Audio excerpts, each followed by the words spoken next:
I was asked by George to come up to see him and talk to him about directing, which would be the third Star Wars. And I had next door to zero interest. But I always admired George, so I thought I should go up and at least visit with him. And I flew up and I came into an office and there was George. And he talked with me for a little bit, and then he said, I want to show you something. Now, right about in this time, I started getting a little bit of a headache. So he took me upstairs, and he showed me these things called Wookiees. And now this headache is getting stronger. And he showed me many animals and different things. We went to a restaurant.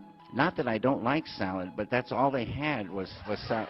Then I got a really almost like a migraine headache, and I could hardly wait to get to home. Mulholland Drive, coming up next.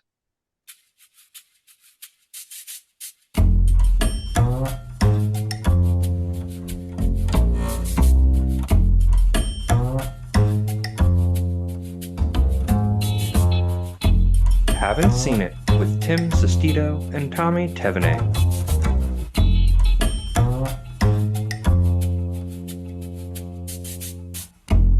Hello, everybody. Welcome on in. Thank you all so much for listening today. This is a podcast where one of us is watching a movie for the very first time, and today that is Tommy diving into the David Lynch epic Mulholland Drive. But you're also not the only one on this podcast who is watching this movie for the very first time. Returning again, Martin Peters from Film vs. Film. Martin, welcome back to the show. Thanks for coming on. I am very well, thank you. It is a pleasure to come on your brilliant podcast again. Thank you very much. Well, thank you. So, yeah, we were actually just discussing this before. David Lynch, he's kind of got this, I feel like his infamy has kind of grown in the 2010s, 2020s, kind of the reputation of his films has grown in terms of the surrealism of them. So you both are kind of haven't watched too much David Lynch, right, beforehand? New. So yeah, I kind of chose this one because it's always kind of on the top 10, if not top 5 of the best films of the 21st century lists. Half the time it's on number 1. I think the last time I saw one from the BBC in the UK, they had it at number 1 a few years ago. And I was like, let's see what all the fuss is about this movie. And also, the last time you guys were on my show, the Film vs. Film podcast, Tim, I think you mentioned some knowledge about David Lynch. So I was like, I've got quite a few gaps really in my David Lynch watch list. So I thought, let's go with Mulholland Drive. And what a puzzle this is. Yeah. It's a lot to unpack for a first watch. I've only really seen Twin Peaks from David Lynch. And this is a movie that, Martin, I don't know if you know, but this is a troll thing for Timmy, where he tried to convince me to watch this movie for years and years and years. And every time, no, fuck no, I'm not watching Mulholland Drive. Yeah, I put it in movie roulette every time it was eligible for the category, and every time it got vetoed. It was like Tommy would hang out at our friends and he'd want to play Super Mario Strikers, and we're like, yeah, one day. So then he was like, no, Tim, that's your Mulholland Drive. Yeah, fuck you. So I'd be like immediately no, we're not watching this. Refuse whatsoever. So we finally got me to see it, and I don't know what the fuck I watched, but in a good way. We'll break it down. I know you just with your schedule, you watched it 2 hours before the podcast recording, and it's definitely a movie that I think you needs to, like Martin, you were saying, right? This movie just kind of sat with you a little bit. Yeah. Right. Yeah, I was thinking about it a lot, and just so am I watching a satire on Hollywood? Is this a dream versus reality thing? Is this a fantasy movie? Is this a horror film? Is this just some stoner movie? It's all those things into one, really. But I loved it. I think I heard a description of it from a review saying that this is like having a puzzle but you've got way too many pieces for the picture. It's like it says it's got 500 pieces on the box, but you've got like 2,000, Yeah. And I definitely say on a first watch, it's like almost a little overbearing where you're just like, what? And then if you like, when you guys end up in a year or two, maybe watching it again, it's one of those movies that you'll go, oh, wow. Okay, I'm starting to picture more of the pieces once you kind of have the sense of where the film is going. But let's talk about a movie that I actually never want to watch again, and that was Indiana Jones and the Dial of Destiny. I know all three of us saw it before, when it came out. So I'd love to kind of have a little round table discussion because I did not like this movie, and I have very specific reasons why. On the flip side, I actually did like this movie. I had a very entertaining time. Maybe my standards aren't that high for Indiana Jones because it wasn't one of the pillar franchises for me, but I don't know. It just felt great seeing Harrison Ford again in the role, and it definitely felt better than Crystal Skull. I felt more emotional resonance right there. And Phoebe Waller-Bridge, I think, was a good sidekick for this compared to Shia LaBeouf or like other characters like Willie and Temple of Doom. So I thought she was a good mix to the Indiana Jones franchise. But I don't know. What'd you hate about it, Tim? Well, I'd like Martin's thoughts first on the film. Well, going in, I had very low expectations, so I was pretty mixed on it, to be honest. This is very much a film. Like, if you're expecting a really good like romp action film, you're going to be severely disappointed, because what I associate with Indiana Jones films is just like the really pulpy, creative action scenes that are kind of ridiculous in certain ways, but you kind of love it for that, and you just don't have that here at all. And I understand where James Mangold is coming from. They're trying to go for this more grounded feel, and I think because of his age, he's like 78 when he made this film. I don't know if they're trying to make a point. This is not really a spoiler, but one of the first times you see Harrison Ford, he's got his shirt off, so it's just like, this guy is pretty muscly for his age. But I'm like, well, they don't really push the action much. I mean, the tuk-tuk chase that you see in the trailer is pretty impressive, but apart from that, it's pretty disappointing from an action point of view. And even like the tomb raid scenes were kind of boring and not very creative. I get that they're trying to be more they're trying to do it differently in terms of what they're going with the plot. But in terms of like story and character, that kind of took me by surprise as well. Indy is in a very different place emotionally in this film, so certainly story-wise, this is very different, and obviously it has a pretty insane revelation reveal, which is I kind of went with, but I think by far the best scene for me is the very last one, for sure. Interesting. Yes. Oh, sorry, Tom, go ahead. I was gonna say, like, there's one thing I did like this movie, but I feel like Uncharted kind of ruined this type of adventure movie for me in some ways, because Uncharted last year was games, such not the film.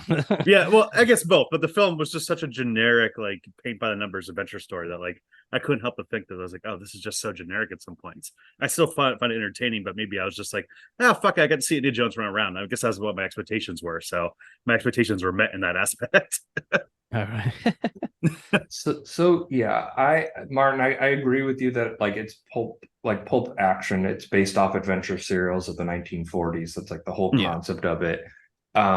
Indiana Jones to me is a male fantasy. It's like every dude wants to be him. Nobody wants to see him divorced at 80.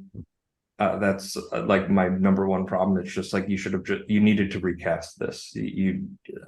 It's nice to see him in the role. Maybe it's a cut to the future of him old at the end or whatever, and you get the little wink, wink, nod, nod. Just doesn't work. The action sequence I needed to be good was the one where he's riding the horse through the parade. I saw that in the trailer, and I said, if anything has promise in this, it was that. And it's just the whole direction felt flat to me. And I think Mangold is a very talented director. Logan's a great film. Ford vs. Ferrari is also another great film. The direction was just flat to me. This really felt like the corporate brain trust of 30 people all shoving in different ideas that bloated this project to infinity. So for me, that was just like the most disappointing thing. So it's just like it was Indiana Jones just kind of drove a car the entire movie. That's all he was capable of doing, which is fine because he's 80, but like it's clear to me that only like Spielberg and like Crystal Skull has its problems, but I think of like the scene in the cafe from Crystal Skull and then the chase through the college campus, like that's very similar in concept to him escaping through the parade, and that is 1,000 times better than that scene. It just felt like, okay, we're just going through the motions of doing this, and nothing clever or creative was done in the filmmaking, which is why, you know, Indiana Jones done by pretty much anybody else would not have been a hit. But you take this, one of the greatest filmmakers of all time, Steven Spielberg, you combine George Lucas like weird ideas into it, and then you take one of the most charismatic leading men of all time, and you put that jumble together, and you have a mega hit. Yeah, it's a movie that didn't need to be made. It's made exclusively to try to milk money, but they put so much money into the project it almost hit a point that they're never going to be able to turn a profit on it. It didn't feel like it had a lot of ingenuity and creativity. Like I wish if we're gonna follow 80-year-old Indiana Jones, like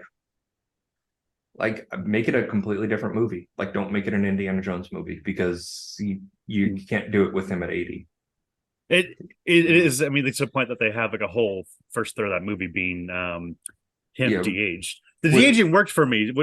Sometimes it feels a little flat. It was good. It's clear we're $100 million of that budget. Yeah, just right all there. In the opening sequence. Because it's still in the uncanny valley. It'll never not definitely be in the uncanny valley. But like compared to Rogue One, uncanny valley, or like the Mandalorian with Luke Skywalker, like much better. But for me, like the opening of Indiana Jones movies have always just kind of been like quick little action scenes to just like introduce the character and where he currently is. And this was so epic. It should be in the middle. It should be near the end of the second act. Like it was the biggest action sequence, and you put it at the beginning. It was a little tonal whiplash for me in terms of its placement. Like it's good in its execution. It's probably the best execution in the entire film.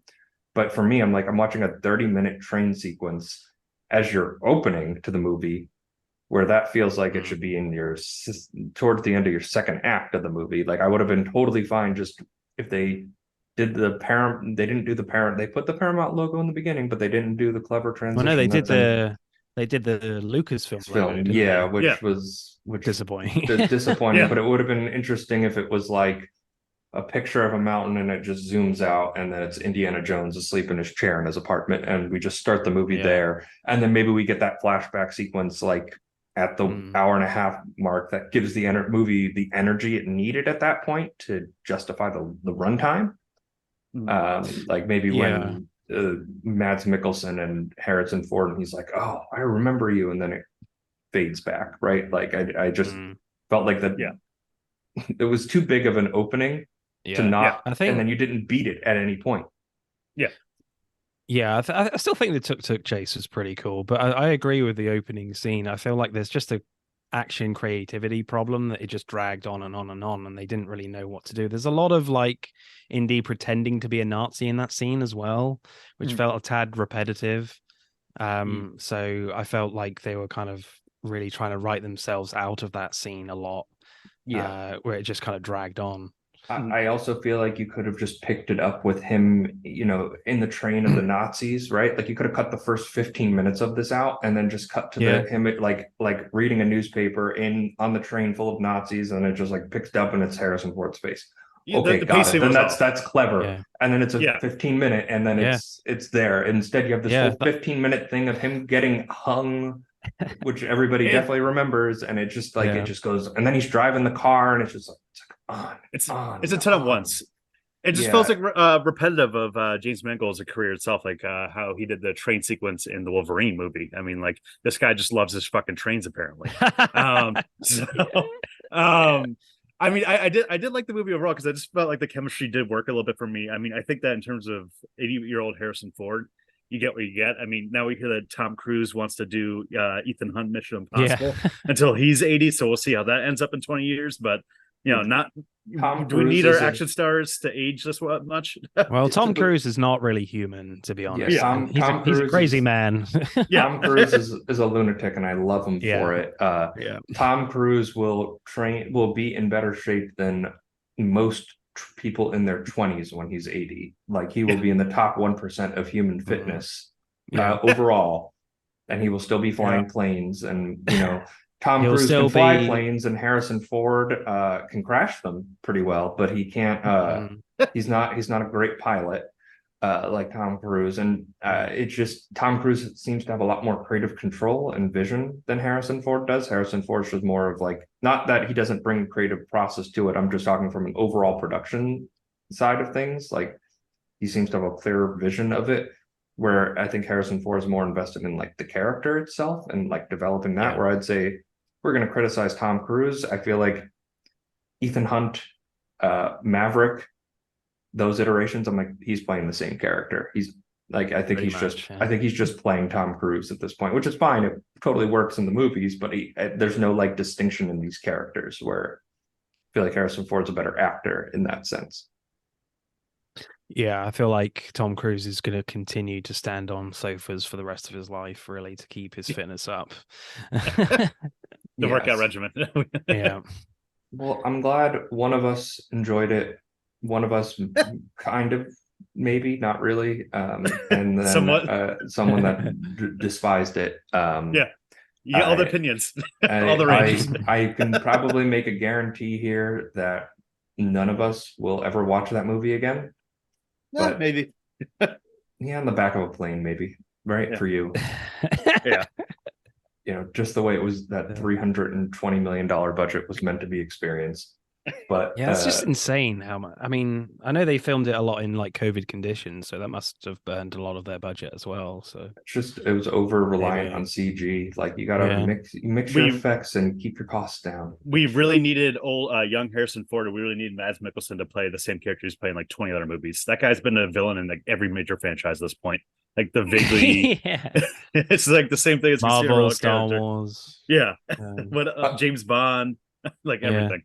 Star Trek to come, maybe. Oh yeah. That's the only one left.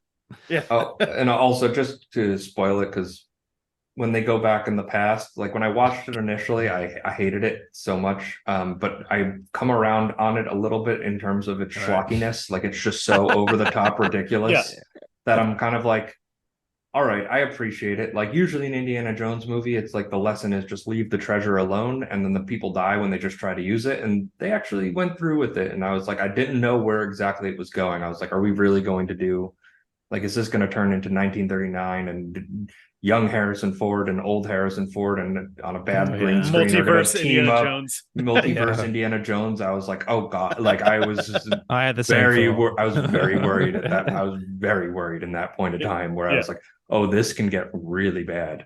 I mean, we've seen 2 Ezra Millers recently. I don't think we need 2 Harrison Fords. You did. I refused, but no, I've not really got much interested in that film either, to be honest. Wasn't that good? All right. As I've heard, but let's discuss Mulholland Drive. From acclaimed director David Lynch. The girl is missing. What do you want me to do? The deeper you go, I don't know what my name is. That money, you don't know where it came from. the clearer you see. I remember something. The stranger it gets. You're playing a dangerous game here. Whoever you're hiding from, they know where you are. Mulholland Drive, rated R. So that trailer definitely leans in more on like the thriller aspect of this movie, which I feel like is just kind of like the underlying mystery of it, but it definitely portrays it more as a thriller, which I definitely wouldn't call this movie.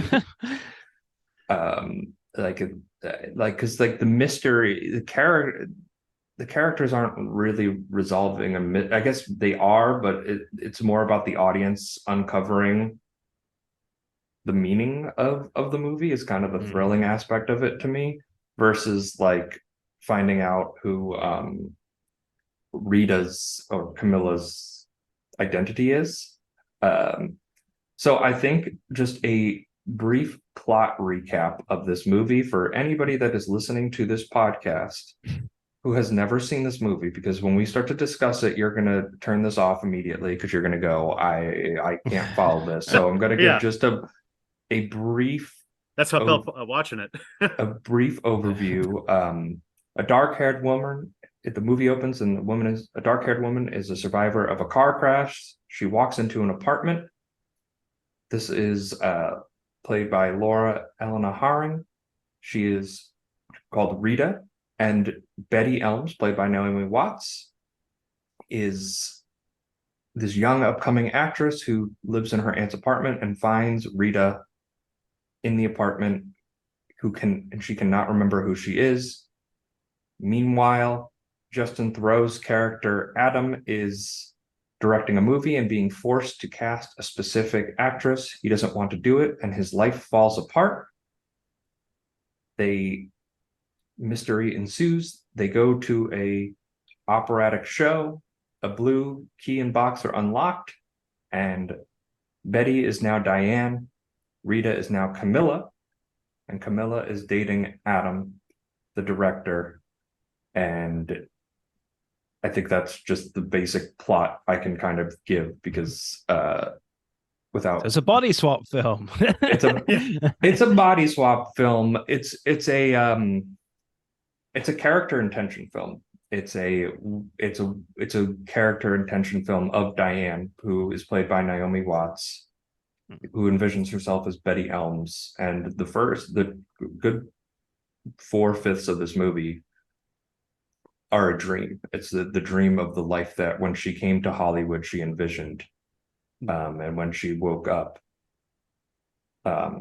it represents a turning point in her life of something that she can't go back from. And we'll discuss that more in depth. So for you both on your first watch, like what stuck with you the most about this movie? I think there was just like the surreal Lynchian thing. I mean, I've never seen like a full Lynch feature other than Twin Peaks: Walk With Me, which felt like it's an episode of Twin Peaks. I think that why I like this movie at its best was when it felt like in the beginning more of a series of vignettes at some point. You know, like we had the scene at the diner, we had the scene of like Justin Theroux. All these kind of felt like almost like an anthology film in a little bit of just like a kind of like Pulp Fiction type of thing. We're just following different characters that are seemingly unrelated until they finally get together. And I just think that what stuck with me a lot was obviously the diner scene, just seeing the tension that and suspense that Lynch is able to build just by just walking through a house. I mean, we have one scene of Naomi Watts just walking through her aunt's apartment for the first time, and all it is just her like looking around, and just it still felt so uneasy, so tense, so uncomfortable throughout, just because the lack of score, or if there was score, is very minimalistic in a very tense way. So I just thought like Jesus Christ, Lynch is a master of like his specific dream, weird Adult Swim-esque thing. The Adult Swim owes David Lynch a lot of money. That's all I'm thinking.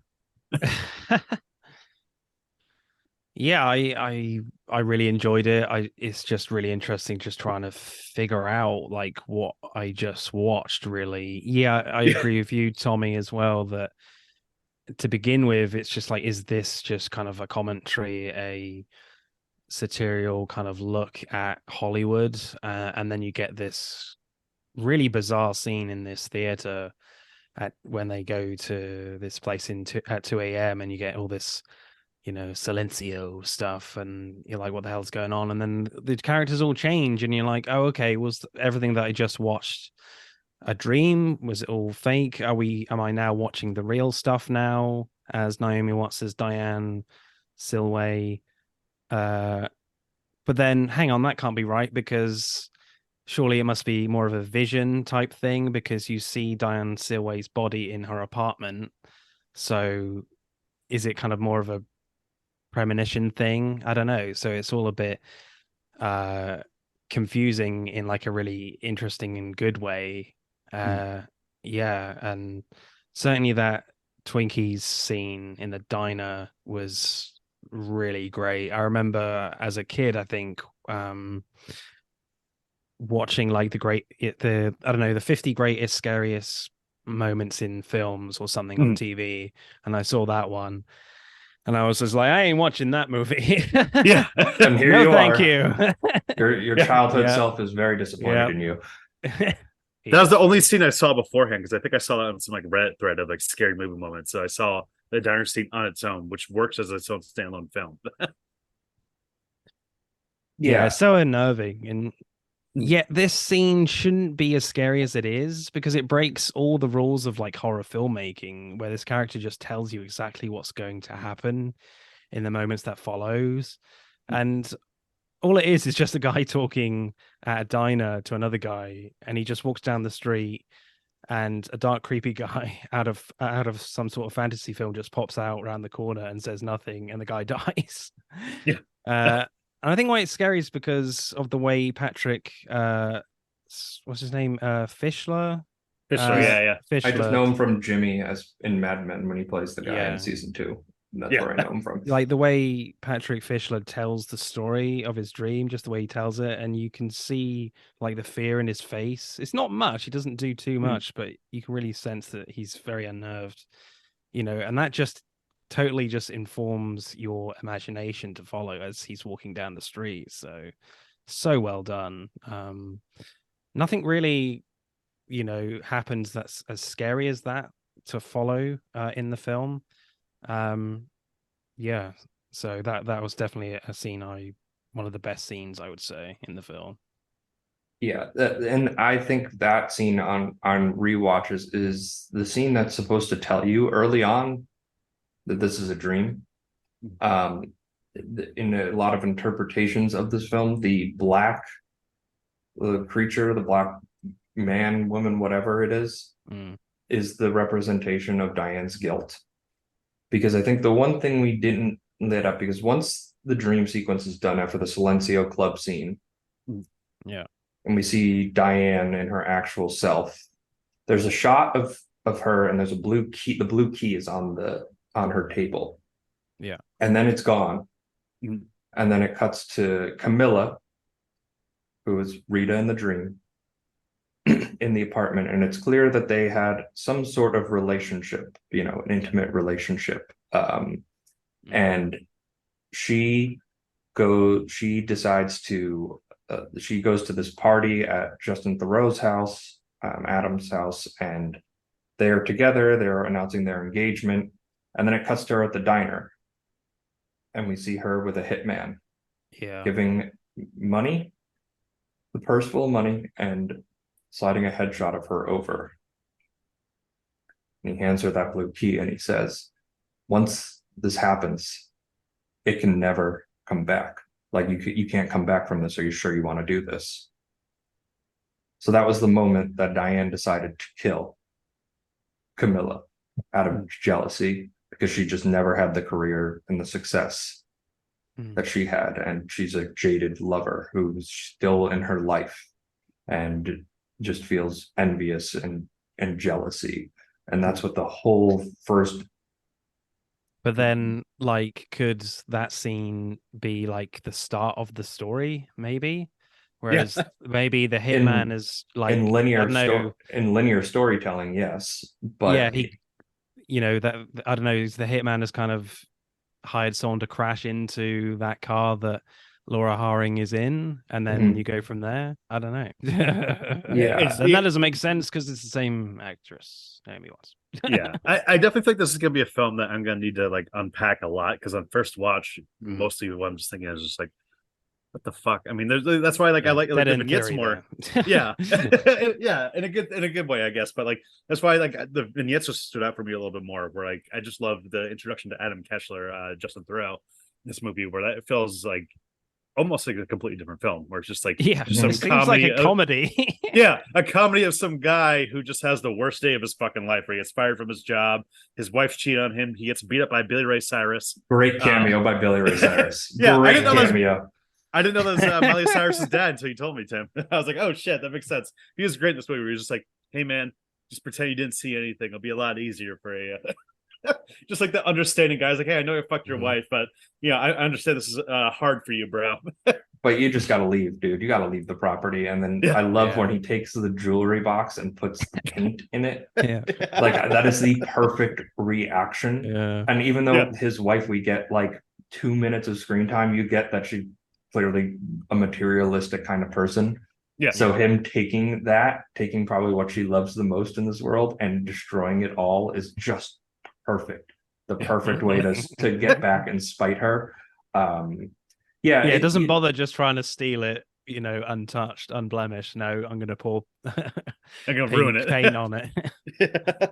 Yeah. I could have seen the rom-com version of him just as the lead playing that character. I mean, I love the board meeting scene, with the espresso. I found it really funny where Justin Theroux is this, he's this film director type character wondering why he's there, and these kind of mob boss type figures come in, and one of them slides across the photo of Camilla Rhodes without even looking at the producer. Then there's so much tension about like the espresso being served to this guy, and when it's and when he just lets the coffee just drop out of his mouth, it's really quite funny. And all he says is, "This is the girl," while the other guy he screams, and all the while Justin Theroux is just confused about what the hell is going on, and one of the weirdest things is the fact that he's got a golf club on the table, and it's like he's expecting the situation to go bad anyway, and obviously the scene later he's just smashing up those mob boss's car with the club. So that was pretty funny to me, that scene. Apparently I feel like as well that was part of like the TV pilot, because obviously this started out as a TV pilot, I read, and then I guess they didn't go ahead with it, and they were like, well, maybe take what you have, and that scene was probably part of what Lynch had already, and just extrapolated onto that into a feature. You could really feel the TV aspect of this, and I don't mean that in a negative way, but like the first half of this movie, I feel like was definitely majority of the pilot, because from what I remember reading, the pilot was only supposed to be like 90 minutes or something like that on ABC. We probably wouldn't have had a lesbian sex scene in the pilot. I could say that much. ABC probably wouldn't have allowed that one, but or a sad masturbation scene. Yeah, that too. Yes. That's probably added for the theatrical cut. But overall, I mean, like, that's why we have this little vignette parts and stuff like that. But I'm wondering, like, what would be the ongoing thing of the TV show? I couldn't imagine this being stretched out for like 2 or 3 seasons, because like it would just be like, oh, who is who, and just like some weird body swap TV show that probably not hold up that well over long form. I think it would have been structured differently. So I have the Criterion Blu-ray of this movie. Surprise, surprise. So fancy. Nice. So after I watched the movie, I watched an interview with David Lynch and Naomi Watts, and Lynch said that the reason it didn't get picked up for production is because the guy watched it at 6 a.m. with a cup of coffee, taking phone calls, going in and out, and saying he didn't like it, the executive who was going to greenlight the show or not. So, and then it took them like 2 years or something to get it into production for film. And he was very worried that the project wouldn't even get picked up. So I don't know what might have changed in that time, but I imagine the ordering of events would have been different. I think you probably would have started with probably done something different with the murder of Camilla, right? And then like you would probably just have to put that tease in the front to add the suspense to it. Where in a film, you can make it more interpretive. Like I was saying, Twin Peaks is probably Lynch's most digestible work to mass audience, because it has the setup of the murder right at the beginning. Like you get what's happening, who did it. It's a whodunit, and then it just goes into Lynch wackiness, and he adds more and more concepts on top of it. If you're watching this on like a fucking Friday night on ABC, and it was just like the TV pilot version, like the first 20 minutes, you'd be like, what the hell is on my screen? I'm going to change the channel. I feel like that, unless you're for the David Lynch vibes right there. Apparently, Lynch said that ABC and him thought his cut was too slow, and he didn't like the cut he turned in. He thought it was kind of shitty. It was just like there's no texture, no big scenes, no storylines, anything like that. So he's very ashamed. He's kind of just, I think, happier that this ended up becoming a movie. Yeah. Because, it makes more sense theatrically, I think. And I would say this is Totally. probably his strongest work. Seen a good portion of his library. I've seen Eraserhead, Elephant Man, Blue Velvet, Wild at Heart, all of Twin Peaks, and this. That's what I've seen of Lynch. And yeah, I think this is one of those movies that it just has this staying power with it, and part of it is just like unlocking the mystery more and more in your head and uncovering what your interpretation of it is. Like Lynch says, like he never gives any explanation of his works. He would rather you come up to him with some insane theory and be like, that's great, that's what you saw in this movie. And he makes his films that way. And you feel that in the design of it, where it really doesn't intentionally tell you what it is. And it honestly makes you go, what is the meaning of this? And it adds enough layers, because for some people it could just be a straight up satire of Hollywood and the way it treats people. And it definitely has those elements in there, but I wouldn't say that was the meaning of the movie. I would say it was a story of jealousy and just an examination of the mental state of Diane, and how she just descended into madness and follows the dream of her the night that she has her former lover killed. Yeah, I think Lynch in this film, he has enough like accessibility for a mass audience to like get you hooked into this film, in terms of like, the views on Hollywood, the perspectives on Hollywood. And so once he's got you hooked in that first half hour or so, you got a few like kind of vignette type scenes dotted in there with the hitman, which I found that scene pretty funny as well. So there's enough like humor in there to keep you going.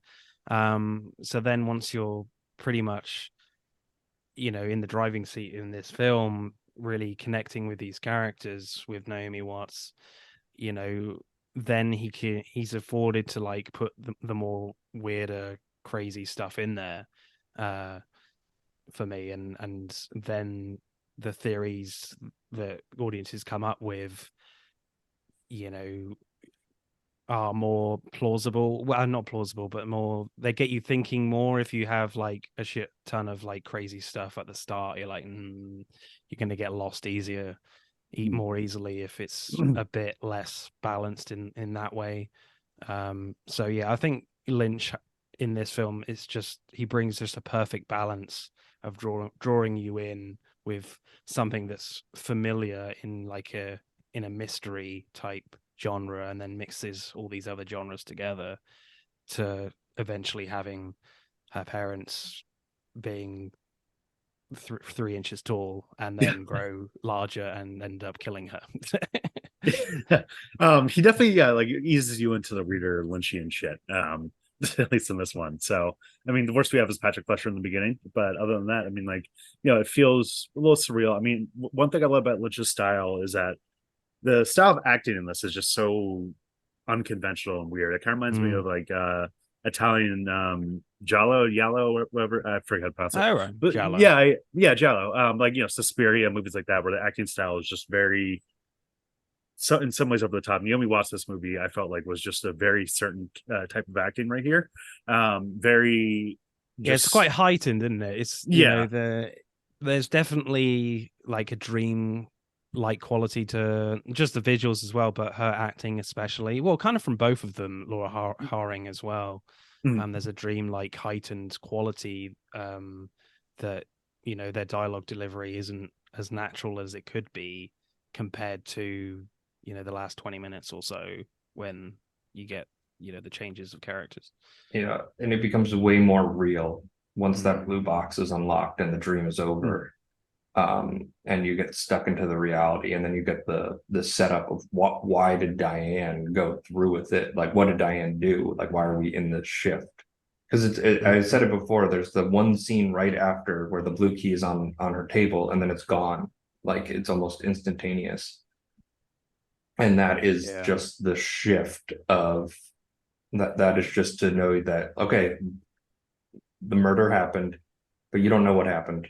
So now we're going to build you up into that. And it's just those subtle details in the story. And I think for a movie that is 4/5 of it is just a dream, and for it to be that captivating and to give you a full insight into a character's psyche that way is just incredibly inventive and creative storytelling. Yeah. That I just don't, like, no other director could make this movie. Like, this is a David Lynch film, and Yeah, 100%. nobody else could even touch it, because if you had a more surrealist director, it would be too jumbled or too thing. Like, he really found the line of accessibility and surrealism, and kind of and blended them together, and this is probably his magnum opus.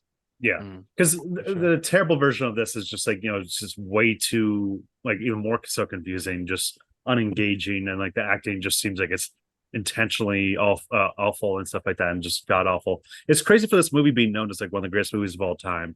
How at the time with the Academy, they didn't really like, this wasn't really an awards winner whatsoever. I mean, at the Academy Awards for the Oscars, it was only nominated for Best Director.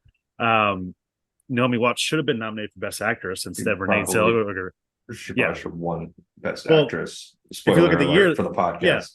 If you look at the actor list that year for Best Actress, it was Monsters Ball of Halle Berry, Judi Dench, Nicole Kidman in Moulin Rouge, Sissy Spacek in The Bedroom, and then Renee Zellweger in Bridget Jones' Diary. Like, what the fuck? What are we doing here? Why is she nominated over Naomi Watts? Yeah, that's why the Oscars are annoying and pointless. Yeah, the Oscars used to be a good representation of great films and movies people watched, and they have now descended into movies nobody watches, because indie films, or these more prestige films, they don't get backing of distributors and the marketing efforts put behind them. And all Hollywood studios create are superhero movies. So you're not going to get that as a Best Picture nominee unless you're The Dark Knight, where a movie is truly elevated to a different level. Yeah. So for me, I mean, like, on my third watch, like, I think this is the most I've enjoyed this movie, and I just remember that my first watch of it, I just was like sitting on my couch, just like for 10 minutes after, like, trying to process what I saw. And having like goosebumps over it, because like I knew I could get it. I just was like, what is this? And like had to really think about the movie and think about and like process. And I feel like even a lot of great movies that like we cover on this podcast, you know what happened. Like, we just covered Good Will Hunting on the podcast, and we knew, but like that movie doesn't leave you with this like feeling of like processing and uncovering the clues. Like, you are a detective watching this movie. Yeah, you're like the detective character in this film. And Robert Forrester, who is in the title credited, and he has about 1 minute of screen time in the entire movie. Good on his agent negotiating that deal. I think, for me, like, the first half of this film is all kind of like a dream vision sequence, and it's no accident that the first half of the film is much longer than the second half, because dreams always feel longer than reality, right? When the film switches to these these seemingly different characters played by the same actors, all the scenes feel like quicker and more depressing, especially for Diane, of course. So I totally understand like the structure of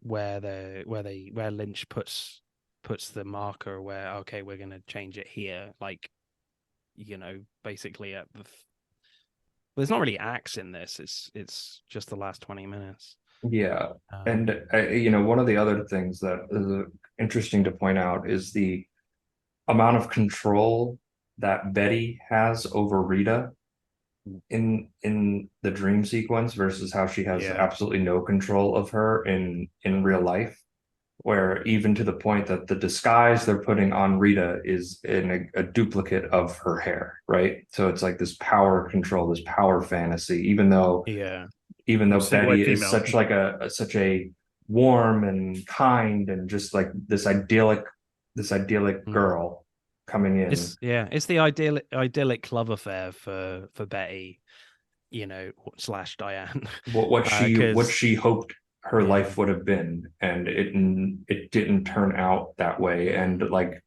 I mean, I don't know, like there might be some world of truth in there in terms of like there's a great sequence where she was auditioning for some TV show, where Naomi Watts, that was like a master class of acting. Like it was truly incredible, like her chops in that sequence. And then when she's Diane and at the party, she mentions that producer and mentioning that, yeah, Camilla just got me in on the background, but the producer Bob didn't care for me that much. Where Bob was the one who like gave her like a rounding ovation during that audition scene. Yeah. So it almost feels like she inverted in that dream the path that her life would have gone on. And this is just when the girls were kind of lovers and both starting out in Hollywood and just went on such a different veering path of success. And Diane is just so reliant on Camilla for any acting work whatsoever. And she just has no power over her in a relationship. So it just exposes that this is not the kind-hearted person that you're being led to believe it is. And it's just so subtly infused, especially in your first watch, because you don't know what the hell's going on. Yeah, I love that that audition scene. It's just the chemistry there between those two actors is like off the chain, and you're like, I imagine auditions like that don't go like that all the time. So again, this is very much like an idealistic view of how she wants this audition to go, and again, this is very much an idealistic vision for Betty slash Diane, even in terms of the fact that there's like excitement and danger in her story of trying to find out what happened to Rita. That's kind of an idealistic thing in a way as well, right? Of this being involved in this kind of mystery thriller, like you're in your own movie. The more you understand that like the first half is like a dream logic thing, the more it kind of like makes it better for me. This movie, like the more and more we talk it out. Because at first I was thinking some things where it's just like, why would Naomi Watts not be immediately terrified that there's some random girl in her aunt's shower that she doesn't even know? Like all this other stuff where it's like you think that she just like illogical character choices, logical things, but then once you think like, oh, this is just a surreal idealistic version of her life, it's just like, oh, okay, like that understands, that makes sense, that this is falling into place a little bit more. It's almost fairy tale-ish with like a hint of thriller to it. Like it blends those two together. Like she moved to Hollywood and she's about to become a star. Some casting agent wants to take her to this big movie because she thinks she could get cast into this movie, no problem, even though she's been in Hollywood for 4 days. And it's like, that's just not how the world works. So I'm glad we're like, this is going to be probably our longest episode of the podcast, but it's definitely a movie that you need to discuss and unwrap. And I think that's just another testament to the movie, because Tommy and I sometimes talk, we cover good movies, but like, we'll be like, there's just not a ton of meat on the bones of this movie. That's not the case with Mulholland Drive. No. I am a star. I'm a star, I'm a star, I'm a star. I am a big, bright, shining star. All right. So for everybody, who is the star of the show? Who brought the thunder the most? Who gave the best performance? It's got to be Naomi Watts, right? She's pretty fantastic. Just the contrast of characters that she's playing from, going through this very heightened, but not too. She's not going through it too much. I think that's important to say, that she's not a caricature in the first hour and a half. There's a little heightened level, but not too much to turn you off. And then it's like ultra realism, miserable stuff in that last 30 minutes, 20 minutes or so, and yet still dealing with some really surreal stuff with her tiny parents.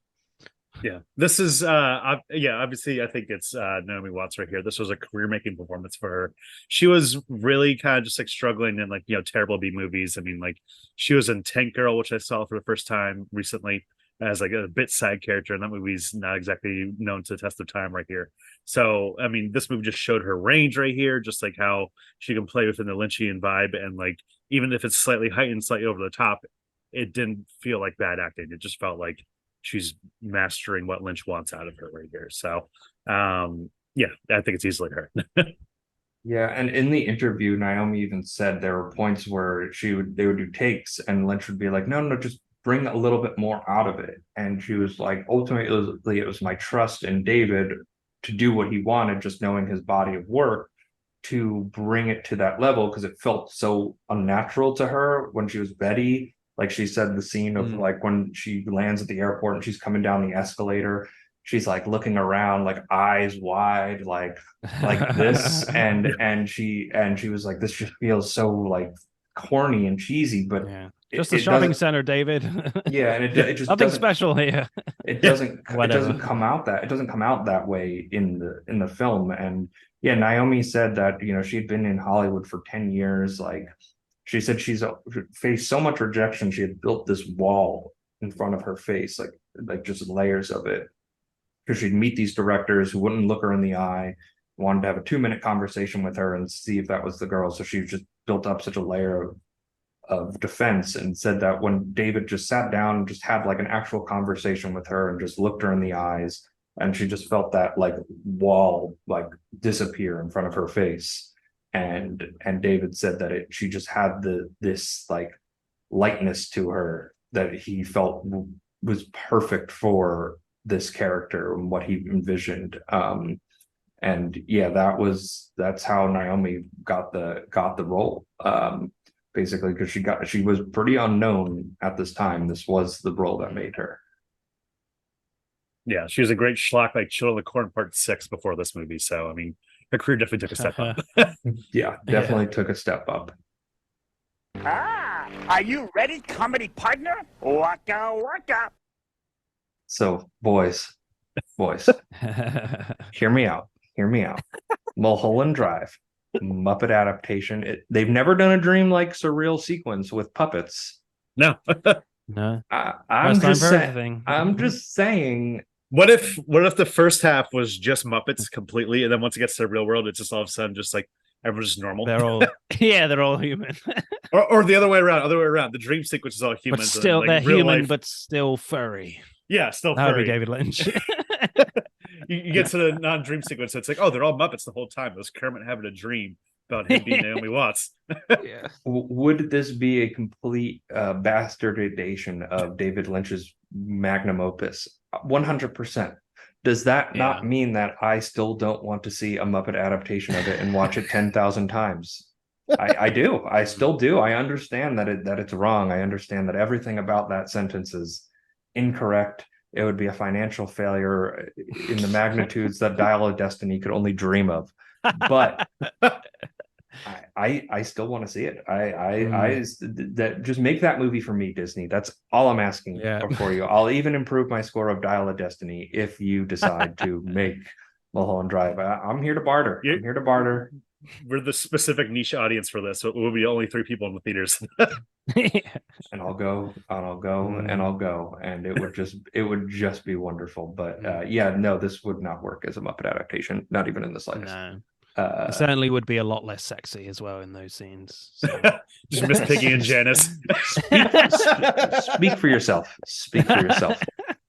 All right, boys. Review time. Give us your scores and your final thoughts out of 5. Tommy, why don't you kick us off? This is kind of tricky to review for a first time watch because I feel like this is a movie that, like, in order to get a complete review, I need to rewatch this like 2 or 3 times. I agree. So I did like this movie. Like I said, the first time watch was very confusing. I think I liked this movie a little bit more on my first watch when it was more a series of vignettes. And then once you got into a little longer form narrative, it kind of lost me in some parts. But I think with a rewatch or 3 or 4, that score definitely improved. So at this juncture, I'm going to give it a 3.5 out of 5, and I am anticipating that to go up on rewatches. Yeah, What parts lost you, Tommy? I'd say once it got to like the blue key thing, until we explained it and they talked it out, I was just like, what the fuck is going on right now? Yeah, because that's one of the really interesting things is when you get to the blue key scene in the box, like when they come back from the theater, like Naomi Watts' character just disappears in a cut, and then you stay with Diane, you stay with Laura Haring, and she's the one opening the box up, and she kind of gets sucked into the box. So you're like, oh, is it her dream? So that's where kind of Lynch is fucking with you a little bit. That's where Lynch is kind of fucking with you a bit in that part, of making you a little bit more confused. So I feel like he's being a bit naughty there as well. With the narrative there. But yeah, it's still pretty fun. Yeah, I think I would probably go with 4 out of 5. Mainly, I think I would probably say that I would prefer Blue Velvet for me out of the only 3 Lynch films I've seen. But I agree with Tommy. I think if I watch this more and more, I would probably bump up to a 5 for sure. But as a first watch, I absolutely loved it. But there are some scenes where I'm like, where? Where is this going? Yeah, and I probably would have felt similar to you gentlemen on my first watch. But now that I'm on my third watch of it, I'm going to give this a 5 out of 5. No surprise to Tommy or Martin here, based on the way I've been talking about the movie. I would assume for the audience, not as well. They probably were expecting a 5 coming out of my mouth. This is just a movie of like unbridled creativity, just like even scenes where you're like, you don't know where it's going. It's just, it has this captivating humor, these captivating performances that isn't bad acting, but it's odd, and it keeps you drawn in, it keeps you going through it. And I think just the presentation of a simple murder story, like if ultimately what the story is, it's a jaded lover turning revenge, and then you just spend the whole 2 hours of the 2-hour 26 runtime of this movie exploring the dream and understanding the psyche of why this person is going through it in a non-linear, unconventional way. I just think it's a kind of movie that one wrong scene, one wrong turn, one slightly off performance, the movie can crumble. And I think being able to deliver this all together makes it one of the greatest films of all time, and easily one of the greatest films of the 21st century. I would highly recommend it. If you do watch this, please put your phone in a drawer. That's what I did. You need to. I told Tommy ahead of time. He's not as much of a phone face as he used to be, but Tommy used to be quite a phone face. But I was like, Tommy, put your phone in a drawer. Make yourself some hot coffee. That's what I try to do whenever we watch a movie on the pod. But there's sometimes when I'm watching some terrible B movie by myself, and I'm just like, that doesn't. My phone's more interesting at this point. That's fine. If you're watching Naomi Watts' early career for a filmography watch, you can Tank Girl. Don't rewatch that. You can go ahead and just put your phone out. But 5 out of 5, which is a wonderful, wonderful film. And boys, thanks for watching and indulging me. I know Martin wanted to watch this. Tommy, the only way I was going to get him to watch this movie was on a podcast. I think this is half the reason why I made the podcast, so I could eventually watch Mulholland Drive. Yeah. Almost 2 years later, Tommy, I finally got you to watch the movie I've been asking you to watch for 5 years. All thanks to me. Thank you, Martin. Thank you for joining this Pleasure. wonderful conversation. Really great episode here. Film versus film. I know Boaz couldn't join us, unfortunately, but Martin, can you tell the people where we can find you? Yeah, you can find us on all pod catching devices where you find this one, I suspect. We're on social media, on Instagram, TikTok, Facebook, on Twitter. We are FEF_podcast. Yeah, we got some exciting episodes coming up, depending on when this episode comes out. But we've got an Indiana Jones episode, Temple of Doom versus Last Crusade. We did Temple of Doom. We've got a Dial of Destiny spoiler special. We're gonna do Mission Impossible episode. That's going to be the first Mission Impossible versus Mission Impossible Fallout. Yeah, and we're going to do a Chris Nolan one as well this month in relation to Oppenheimer, where we're doing Dunkirk versus Inception. So that should be a lot of fun. And check those ones out, and hopefully do a spoiler special on Dead Reckoning as well. Very nice. Yeah, please go listen to Film vs. Film. We always have a ton of fun when we go on and discuss. We did Speed and Leon the Professional last time, and then we did Jojo Rabbit and the Hunt of the Wilder People, right? Yes, that's correct. Piker? Yeah. So those are both great episodes. Go check them out. If you're offended by sausage eating politics, then avoid the Taika Waititi episode. Good spoiler warning there for the sausage offended people in the audience here. So Tommy, any final thoughts before we wrap this up? I need to be a little more sober when I watch this movie next time. So that'll be my second watch. I thought you watched this at 7 a.m. Yeah, exactly. Wow. Okay. So anyways, wake up for you. Yeah, a bit of a wake up right there. Get my Lynch in right there. So anyways, thank you guys so much for listening. You can listen to us on Spotify, Apple, wherever you get your podcasts, and leave us a 5-star review. Leave Film vs. Film with a 5-star review. Helps us out, helps grow the show.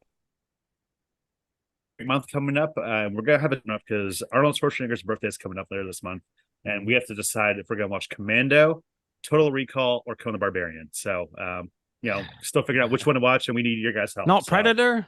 Come on, man. And Predator we both seen. We both seen Predator. Right, yeah, fair enough. Yeah, and we covered Terminator last year, so we got kill me. Do it now. Get to the chopper. I can watch Terminator Genesis. That is true. I'm kidding. But no, I'm kidding. Yeah, we definitely should. But burn that film alive. There's 2 Terminator movies. Exactly. And also follow us on social media at CNETPod. That's on Twitter, Instagram, TikTok, and now we're on Threads. You don't need to promote Threads. I don't think we're on Threads now. I don't think it's going to be around long. Twitter is crack for people. I don't think they can quit it. Yeah.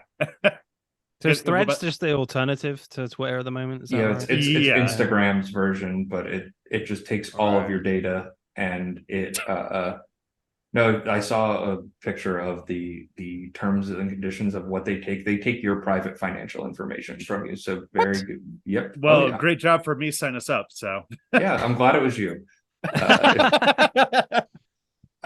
And yeah, don't worry about Threads. You can follow us on Threads if you have it, but nah. What's the weird? It's not a great name. It's not a great name. I don't know. It's the name of some nuclear Holocaust movie from the 80s, and that's all I can think about when I hear Threads. This is where my mind goes. You should thread that out, Tommy. Yeah. Yes. So just think of Instagram, I guess. All right. We're running off the rails now here, boys. Thank you all so much for listening. We will see you next week.